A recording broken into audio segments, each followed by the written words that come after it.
اللہ کریم قرآن مجید کے 30ویں پارے کی سورہ قارعہ میں کیا ارشاد فرماتا ہے؟ One of the amazing surah of Quran and very deep message inside the surah. بسم اللہ الرحمن الرحیم. القارعۃ ما القارعہ وما ادراک ما القارعہ یوم یکون الناس کالفراش المبثوث وتکون الجبال کالعہن المنفوش فأما من ثقلت موازینہ فهو فی عیشۃ راضیہ وأما من خفت موازینہ فأمہ ہاویہ وما ادراک ما ہی نار حامیہ. میرا خیال ہے میں نے 1.5-2 منٹ میں یہ سورت تلاوت کر لی ہے. within 1 and 2 minutes تلاوت پوری ہو جاتی ہے، لیکن اگر اس کے انسائیڈ جائیں اور اس کا میسج سمجھ لیں تو سمجھ لیں زندگی گزارنے کا ایک سلیقہ، آخرت کی تیاری کرنے کا ایک انداز قرآن نے 11 آیتوں میں بیان کر دیا. اب میں اس کو تھوڑا سا ایکسپلین کر دیتا ہوں. القارعۃ ما القارعہ، دل دہلا دینے والی. کیا ہے وہ دل دہلا دینے والی؟ قارعہ کہتے ہیں دل دہلانے والی، اور علماء فرماتے ہیں قارعہ قیامت کے ناموں میں سے ایک نام ہے. مگر اگلی جو آیت ہے the third آیت of this surah وما ادراک ما القارعہ، تم نے کیا جانا قارعہ کیا ہے؟ ابھی بڑی عجیب بات ہے کہ ہم تو قرآن پڑھ رہے ہیں، ہم تو سیکھ رہے ہیں، ہمیں کیا پتا قارعہ کیا ہے.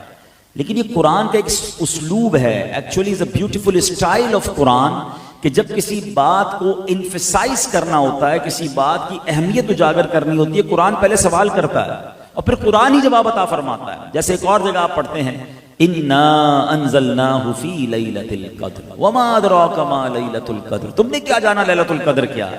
مگر رائٹ آفٹر قرآن جواب دیتا ہے لیلۃ القدر خیر من الف شہر، لیلۃ القدر 1000 مہینوں سے بہتر ہے. تو یہاں بھی قرآن ہم سے پوچھ رہا ہے، اللہ کا کلام پوچھ رہا ہے کہ بتاؤ تم نے کیا جانا قارعہ کیا ہے. It means be aware, be careful, کوئی بڑی بات ہونے جا رہی ہے. جب بھی کوسچن کریٹ ہوا ہے، اور اب اگلی آیت میں اس سینیریو کو بیان کیا جا رہا ہے کہ قارعہ کیا ہوگی. یوم یکون الناس کالفراش المبثوث، فرمایا آدمی اس دن ایسے ہوں گے جیسے پھیلے ہوئے پتنگے. اب پتنگے کیا ہوتے ہیں؟ جب آپ نے دیکھا ہوگا بارش ہوتی ہے، پتنگ کا مچھر جیسا تھوڑا سا مچھر سے بڑا کیڑا ہوتا ہے، یا کہہ لیں پروانہ جس کو ہم کہتے ہیں، بارش ہو تو وہ لائٹ کے گرد گھومتا رہتا ہے، کوئی ادھر ٹکرا رہا ہوتا ہے، کوئی ادھر ٹکرا رہا ہوتا ہے، زمین پہ گرے ہوئے ہوتے ہیں. دیر از نو ڈائمینشنز. فرمایا انسان اس دن اتنا گھبرایا ہوا ہوگا، اتنے خوف کا عالم ہوگا کہ کوئی ادھر بھاگ رہا ہوگا، کوئی ادھر بھاگ رہا ہوگا. قیامت کا زلزلہ اور قیامت کی گونج ایسی ہوگی کہ کوئی اپنے ہوش و حواس میں نہ ہوگا. اور کیسا زلزلہ ہوگا، کیسی خوف کی کیفیت ہوگی؟ فرمایا وَتَكُونُ الْجِبَالُ كَالْعِهْنِ الْمَنْفُوشِ، فرمایا یہ پہاڑ ایسے ہوں گے جیسے دھنکی ہوئی اون. ابھی تو آپ نوجوان ہیں، آپ نے شاید نہیں دیکھا ہوگا، جو میری ایج کے انہوں نے دیکھا ہوگا، جو رضائی بنانے والے ہوتے تھے نا، پہلے روئی ڈال کر رضائی بنائی جاتی تھی، اب تو فیکٹریاں بنا دیتی ہیں. تو روئی اڑتی تھی، جب وہ ڈنڈا مارتے تھے تو روئی اڑتی تھی. فرمایا جیسے روئی کے گالے اڑتے ہیں نا، ایسے جو ہے وہ پہاڑ اڑ رہے ہوں گے. امیجن کیجئے اتنے بڑے بڑے پہاڑ، K2، ماؤنٹ ایورسٹ، پورا پورا ہمالیہ، ہزاروں فٹ بلند پہاڑ، فرمایا روئی کے گالے کی طرح اڑ رہے ہوں گے. امیجن کیجئے خوف کیسا ہوگا، یہ سما کیسا ہوگا. اچھا دنیا میں جب مجھ سے اور آپ، ہم اور آپ کسی ٹینشن میں ہوں، کوئی دل پر خوف طاری ہو، تو پھر ہم سے کچھ سوال جواب کریں، ہم کہتے ہیں ابھی بات نہ کرو بھائی، ابھی تو دماغ کام نہیں کر رہا، ذرا بعد میں ریلیکس ہو کے بات کریں گے. مگر اسی خوف کے عالم میں، اسی سینیریو میں قرآن کہتا ہے تمہارے اعمال تولے جائیں گے، اسکیل لگایا جائے گا. اور اب اعمال جب تولے جائیں گے تو نتیجہ کیا نکلے گا؟ فَأَمَّا مَنْ ثَقُلَتْ مَوَازِينُهُ فَهُوَ فِي عِيشَةٍ رَاضِيَةٍ، فرمایا جس کی نیکیوں کا پلڑا بھاری ہو گیا وہ چین میں، عیش میں، مزے میں ہوگا، جنت میں چلا جائے گا. فرمایا وَأَمَّا مَنْ خَفَّتْ مَوَازِينُهُ فَأُمُّهُ هَاوِيَةٌ وَمَا أَدْرَاكَ مَا هِيَ نَارٌ حَامِيَةٌ. اگین سوال کیا فرمایا کہ جس کی نیکیوں کا پلڑا ہلکا ہوا وہ ہاویہ میں جائے گا. پھر قرآن خود کہتا ہے وَمَا أَدْرَاكَ مَا هِيَ، تم نے کیا جانا وہ کیا ہے. Again question and then answer. نَارٌ حَامِيَةٌ، بھڑکتی ہوئی آگ، شعلے مارتی ہوئی آگ، جہنم میں ڈال دیا جائے گا. ذرا غور کیجئے، 11 آیتیں، 1.5 منٹ کی تلاوت، مگر اس میں کیا کچھ نہیں ہے. قیامت کا نقشہ بھی بیان ہو گیا، اور قیامت کے دن ہونا کیا ہے، یہ ہم سب کے لیے میسج ہے کہ میرے اور آپ کے اعمال تولے جائیں گے۔ اس پوری صورت کو پیارے آقا علیہ الصلوۃ والسلام کی ایک حدیث سے سمجھیے۔ نبی پاک علیہ الصلوۃ والسلام فرماتے ہیں، جس کا مضمون ہے قیامت کا دن ہوگا اور ایسے بھی لوگ ہوں گے جن کی ایک نیکی کم ہوگی، ایک نیکی یعنی بیلنس شیٹ میں ایک گنا زیادہ ہوگا۔ اب وہ مارے پھریں گے، بیٹا ماں کے پاس جائے گا، باپ کے پاس جائے گا، دوستوں کے پاس جائے گا، باپ بیٹے کے پاس جائے گا، بیٹا ایک نیکی دے دو، یہ ایسا کرو، میرا ایک گناہ ہی لے لو، مگر کوئی ہیلپ نہیں کرے گا۔ قیامت کے دن نہ کوئی ایک نیکی دے گا، نہ کوئی ایک گناہ اپنے سر لے گا۔ امیجن کریں اس دن اس بندے کو کتنی حسرت ہوگی کہ کاش 2 رکعت نفل زیادہ پڑھ لیتا۔ بلاتے تھے مجھے مسجد میں، جماعت سے نماز پڑھ لو، میں جماعت سے نہیں گھر میں پڑھتا تھا، موقع ملتا بھی تھا تو میں نماز کے بعد، فرض کے بعد سنتیں نہیں پڑھتا تھا، نوافل چھوڑ کے چلے جاتا تھا۔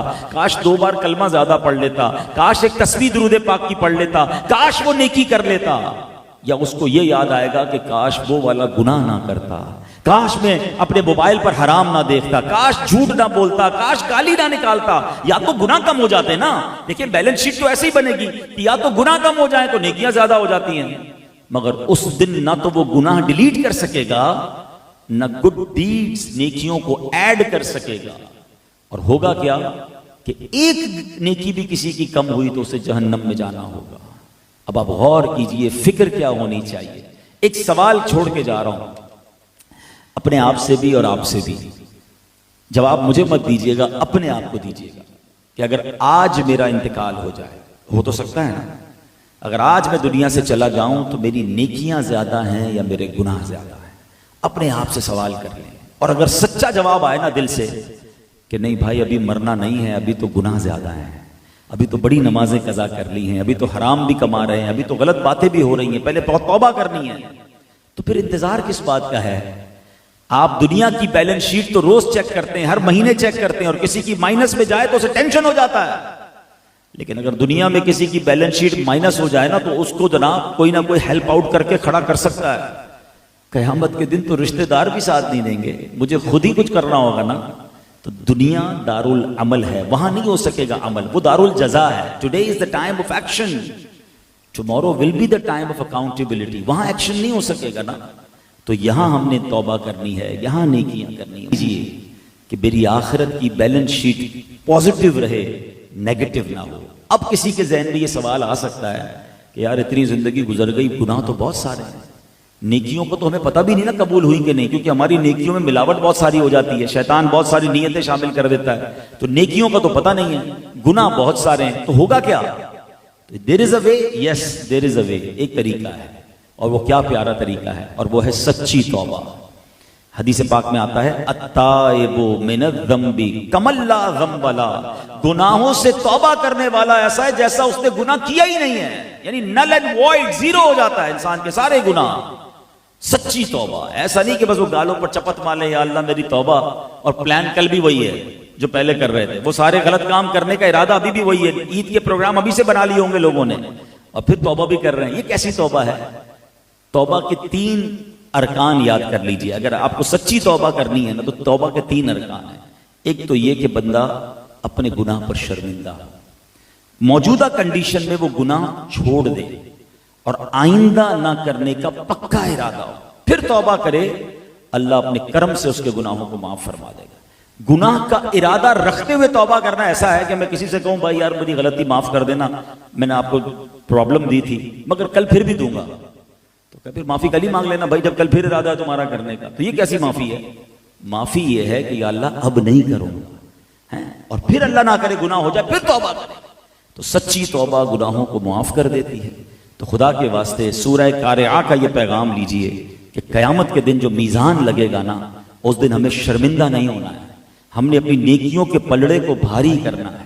تو نمازوں کی پابندی کیجئے، صدقہ و خیرات کیجئے، اچھا کام کیجئے، لوگوں کو تکلیف مت دیجئے، اچھی لائف گزاریے۔ تھوڑی سی لائف ہے، بیلنس شیٹ اپنی خود بناتے رہیے، جس طرح کاروبار میں بناتے ہیں نا کہ پلس میں جا رہا ہوں مائنس میں جا رہا ہوں، کیا نیکیوں کی اور گناہوں کی بیلنس شیٹ بناتے ہیں؟